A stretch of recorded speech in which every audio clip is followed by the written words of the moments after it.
لیکن مجھے ڈر ہے کہ تمہارے قبیلے ہماری فوج کے بغیر نہیں لڑ سکیں گے۔ ہم عربی ہیں، عقا نے کہا، عربوں سے لڑنا صرف ہم جانتے ہیں، عرب کے ان مسلمانوں سے ہمیں لڑنے دو، فارسیوں نے ان کے مقابلے میں آ کر دیکھ لیا ہے۔ مشہور مورخ طبری نے مہران اور عقا کی یہ گفتگو انہی کے الفاظ میں اپنی تاریخ میں شامل کی ہے۔ میں تسلیم کرتا ہوں، مہران بن بہرام نے کہا، تمہاری بہادری کو میں تسلیم کرتا ہوں عقا۔ جس طرح ہم اجمیوں کے خلاف لڑنے کے ماہر ہیں، اسی طرح تم عربوں کے خلاف لڑنے میں مہارت رکھتے ہو۔ تم ان عربی مسلمانوں کو کاٹ پھینکنے کے لیے آگے چلے جاؤ، میری فوج تمہارے قریب ہی کہیں موجود ہوگی، جو ہی ضرورت پڑی ہم تمہاری مدد کو پہنچ جائیں گے۔ رات گزر گئی، صبح فارس کی فوج کے 2 سالار مہران بن بہرام کے پاس گئے۔ رات کو ہم نے آپ کی اور عقا کی بات چیت میں دخل دینا مناسب نہ سمجھا، ایک سالار نے کہا۔ ہم نے بولنے کی ضرورت اس لیے بھی نہ سمجھی کہ رات کی یہ بات چیت نشے کی حالت میں ہو رہی تھی۔ میں پوری طرح ہوش میں تھا، مہران نے کہا۔ کہو کیا کہنا چاہتے ہو؟ آپ نے جو ان بدوی قبیلوں کو اہمیت دی ہے یہ ہمارے لیے اچھی نہیں، سالار نے کہا۔ کیوں اچھی نہیں؟ اس سے ان قبیلوں کو یہ تاثر ملا ہے کہ ہم مسلمانوں سے ڈرتے ہیں، سالار نے جواب دیا، یا یہ کہ ہم کمزور ہیں، یہ لوگ اتنی اہمیت کے قابل نہیں۔ اگر بدوی قبیلوں نے مسلمانوں کو شکست دے دی، دوسرے سالار نے کہا، تو کہا جائے گا کہ یہ فتح ان قبیلوں کی ہے، اور اگر یہ نہ ہوتے تو ہم ایک اور شکست سے دوچار ہوتے۔ میں نے انہیں جو اہمیت دی ہے یہ آخر تمہیں ملے گی، مہران نے کہا۔ کیا تم تسلیم نہیں کرتے کہ ہم پر حملہ کرنے وہ شخص آ رہا ہے جس نے ہمارے نامور سالاروں کو موت کے گھاٹ اتار دیا ہے، اور اس نے فارس کی شہنشاہی کی بنیادیں ہلا ڈالی ہیں؟ میں اس اعتراف سے نہیں شرماؤں گا کہ تم خالد کا مقابلہ نہیں کر سکتے۔ میں نے کچھ سوچ کر ان بدوی قبیلوں کو آگے جانے کی اجازت دی ہے۔ اگر انہوں نے مسلمانوں کو شکست دے دی تو یہ تمہاری فتح ہوگی۔ یہ بدوی قبیلے ہماری رعایا ہیں، اگر یہ مسلمانوں کو شکست نہ دے سکے اور پسپا ہو گئے تو ہم مسلمانوں پر اس حالت میں حملہ کریں گے کہ وہ تھک کر چور ہو چکے ہوں گے اور ہماری فوج تازہ دم ہوگی۔ دونوں سالاروں نے ایک دوسرے کی طرف دیکھا، ان کے چہروں پر رونق آ گئی تھی۔ اپنے حاکم کی یہ چال انہیں بہت پسند آئی تھی۔ خالد رضی اللہ عنہ مجاہدین کے لشکر کو لے کر عین التمر کی طرف جا رہے تھے۔ انہوں نے دریائے فرات عبور کیا اور بڑی تیزی سے دریا کے کنارے پیش قدمی جاری رکھی۔ انہوں نے دیکھ بھال کے لیے جو آدمی آگے بھیج رکھے تھے وہ اپنی اطلاعیں قاصدوں کے ذریعے بھیج رہے تھے۔ انبار میں خالد رضی اللہ عنہ اپنے ایک نائب سالار زبرقان بن بدر کو چھوڑ کر آئے تھے۔ عین التمر 10 میل دور رہ گیا تھا جب جاسوس اور دیکھ بھال کرنے والے دوسرے آدمی پیچھے آ گئے۔ انہوں نے خالد رضی اللہ عنہ کو اطلاع دی کہ ذرا ہی آگے ایک بہت بڑا لشکر پڑاؤ ڈالے ہوئے ہے، اور یہ لشکر فارس کا نہیں بلکہ بدوی قبیلوں کا ہے۔ اس لشکر کا سالار اعلیٰ عقا بن عقا اور اس کا نائب حزیل ہے۔ خالد رضی اللہ عنہ نے اپنے لشکر کو روک لیا اور خود آگے دیکھنے گئے۔ انہوں نے چھپ کر دیکھا، انہیں کسرا کی فوج کہیں بھی نظر نہیں آئی۔ یہ لشکر بدوی قبیلوں کا تھا۔ خالد رضی اللہ عنہ کا لشکر ابھی کوچ کی ترتیب میں تھا، جو دراصل ترتیب نہیں تھی، منزل ابھی 10 میل دور تھی۔ ابھی لشکر قافلے کی صورت میں چلا آ رہا تھا۔ عین التمر پہنچ کر شہر کو محاصرے میں لینا تھا، لیکن راستے میں ایک انسانی دیوار آ گئی جو مسلمانوں کے لیے غیر متوقع تھی۔ مورخوں نے ان قبیلوں کی تعداد نہیں لکھی سوائے اس کے کہ وہ تعداد میں مدینہ کے مجاہدین سے خاصے زیادہ تھے۔ عین التمر کی اپنی فوج اس تعداد کے علاوہ تھی۔ اس طرح مسلمانوں کا مقابلہ کم از کم 3 گنا طاقتور دشمن سے تھا۔ خالد رضی اللہ عنہ نے فوراً اپنے لشکر کو 3 حصوں میں تقسیم کیا۔ پہلے کی طرح وہ خود قلب میں رہے اور اپنے دونوں تجربہ کار سالاروں عاصم بن عمرو اور عدی بن حاتم کو دائیں اور بائیں پہلوؤں میں رکھا۔ خالد رضی اللہ عنہ نے تمام سالاروں کو اپنے پاس بلایا۔ ہماری ترتیب وہی ہے جو آمنے سامنے کے ہر معرکے میں ہوا کرتی ہے، خالد رضی اللہ عنہ نے سالاروں سے کہا، لیکن لڑنے کا طریقہ مختلف ہوگا۔ اب قلب سے حملہ نہیں ہوگا۔ میرا اشارہ ملتے ہی دونوں پہلو دشمن کے پہلوؤں پر حلہ بول دیں اور وہاں دشمن کو پوری طرح الجھا لیں۔ تھوڑی دیر بعد اس طرح پیچھے ہٹیں کہ دشمن کو یہ تاثر ملے کہ تم پسپا ہو رہے ہو۔ تھوڑا سا پیچھے آ کر پھر آگے بڑھو اور پھر پیچھے ہٹو۔ اس طرح دشمن کے پہلوؤں کو آپس میں الجھائے رکھنا کہ اپنے قلب کی انہیں ہوش نہ رہے۔ میں سیدھا دشمن کے قلب پر حملہ کروں گا، لیکن کچھ دیر بعد تم دونوں اس کوشش میں رہنا کہ دشمن کے پہلوؤں سے اس کے قلب کو مدد نہ مل سکے۔ ولید کے بیٹے، دشمن کی طرف سے للکار سنائی تھی۔ آنکھیں کھول، دیکھ تیری موت تجھے کس کے سامنے لے آئی ہے۔ میں ہوں عقا بن ابی عقا، ولید کا بیٹا دیکھ چکا ہے۔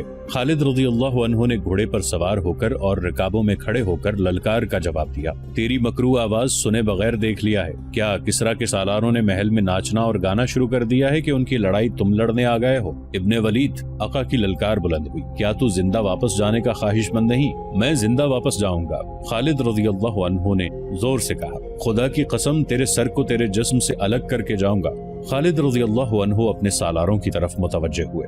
رب کعبہ کی قسم، خالد رضی اللہ عنہ نے کہا، میں آقا کو زندہ پکڑوں گا پھر اسے زندہ نہیں رہنے دوں گا۔ تم سب اپنے اپنے دستوں تک پہنچو اور سب کو بتاؤ کہ آج تمہارا مقابلہ 2 فوجوں کے ساتھ ہے۔ ایک یہ فوج ہے جو تمہارے سامنے سیاہ پہاڑ کی مانند کھڑی ہے، اور ایک وہ فوج ہے جو شہر کے اندر یا کہیں روپوش ہے اور نہ جانے کس طرف سے تم پر حملہ کر دے۔ سب کو بتا دو کہ آج جس نے پیٹھ دکھائی وہ اللہ کو منہ دکھانے کے قابل نہیں رہے گا۔ مورخ لکھتے ہیں کہ مدینہ کے مجاہدین مسلسل لڑ رہے تھے اور کوچ کر رہے تھے، اور ان کی تعداد بھی کم تھی۔ عین التمر میں دشمن کو للکار کر خالد رضی اللہ عنہ بظاہر غلطی کر رہے تھے، لیکن خالد رضی اللہ عنہ کے چہرے پر سنجیدگی ضرور تھی، پریشانی کی ہلکی سی بھی جھلک نہیں تھی۔ انہیں دشمن للکار رہا تھا۔ خالد رضی اللہ عنہ نے اشارہ دے دیا۔ ایک پہلو سے سالار عاصم بن عدی اور دوسرے پہلو سے سالار عدی بن حاتم نے بدوی قبیلوں کے لشکر کے پہلوؤں پر حملہ کر دیا۔ عقا بن ابی عقا اپنی لشکر کے قلب میں تھا اور اس کی نظر مسلمانوں کے قلب پر تھی جہاں خالد رضی اللہ عنہ تھے۔ اسے توقع تھی کہ دستور کے مطابق سامنے سے قلب کے دستے پر حملہ کریں گے، لیکن خالد رضی اللہ عنہ دستور سے ہٹ گئے تھے۔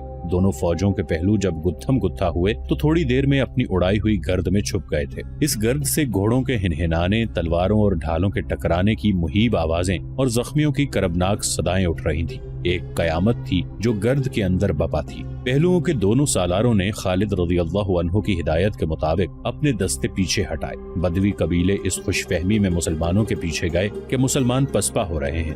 وہ جوش و خروش سے نعرے لگا رہے تھے، لیکن مسلمان رک گئے اور انہوں نے دشمن پر ایسا دباؤ ڈالا کہ وہ پیچھے ہٹنے لگے۔ مسلمان ایک بار پھر پیچھے ہٹنے لگے، بدوی پھر ان کے پیچھے آ گئے۔ اس طرح مسلمانوں نے دشمن کے پہلوؤں کو ایسا الجھا لیا کہ انہیں اپنے قلب کی ہوش نہ رہی۔